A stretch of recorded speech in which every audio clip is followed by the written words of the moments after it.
நீலகிரியின் வளர்ச்சிக்கு அடித்தளமிட்டது திமுக தான் என்று முதலமைச்சர் மு.க.ஸ்டாலின் தெரிவித்துள்ளார்.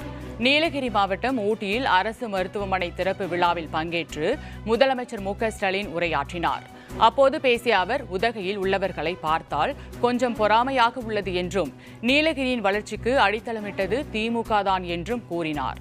மேலும் இந்தியாவை திரும்பி பார்க்கும் அறிவு சார்ந்த நாடாளுமன்றவாதி ராசா எம்பி என்றும், கூடலூர் பகுதியில் 10,000 வீடுகளுக்கு மின் இணைப்பு வழங்கப்பட்டதாகவும் தெரிவித்தார்.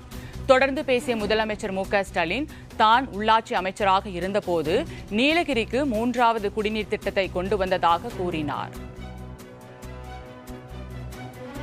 அதாவது ஒன்றிய அரசு வெளியிட்ட தகவலை 9.69 விழுக்காடு வளர்ச்சியோட இந்தியாவில் அதிக வளர்ச்சி கண்ட மாநிலம் தமிழ்நாடு தான் சொல்லியிருக்காங்க. இந்தியாவிலே முதலிடம் மட்டுமல்ல, கடந்த 10 ஆண்டுகள்ல தமிழ்நாட்டோட பெஸ்ட் இதுதான். அதுவும் எல்லா மாநிலங்களையும் வளர்ச்சியை குறைஞ்சிட்டு வரக்கூடிய இந்த சூழல்ல தமிழ்நாடு மட்டும் டாப் கியர்ல போகுது அப்படின்னு அந்த செய்தியில சுட்டி காட்டி இருக்கிறாங்க. இந்த தனித்துவமும் தலைமைத்துவமும் தான் நம்ம திராவிட மாடல். நீலகிரியில் வாழக்கூடிய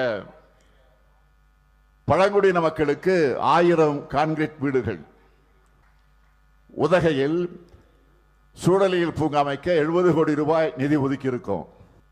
வீட்டுமனை பட்டா கிடைக்காமல் இருந்த பழங்குடியின மக்களுக்கு முதல் கட்டமாக 18 பழங்குடியின மக்களுக்கு பட்டா வழங்கி அவர்கள் வாழ்வில் ஒளியேற்றி இருக்கிறோம். ஒவ்வொரு வீட்டுக்குமான திட்டமாக இருந்தாலும் எல்லாத்தையும் பார்த்து பார்த்து செஞ்சு தர அரசா நம்ம திராவிட மாடல் அரசு செயல்பட்டு வர்றது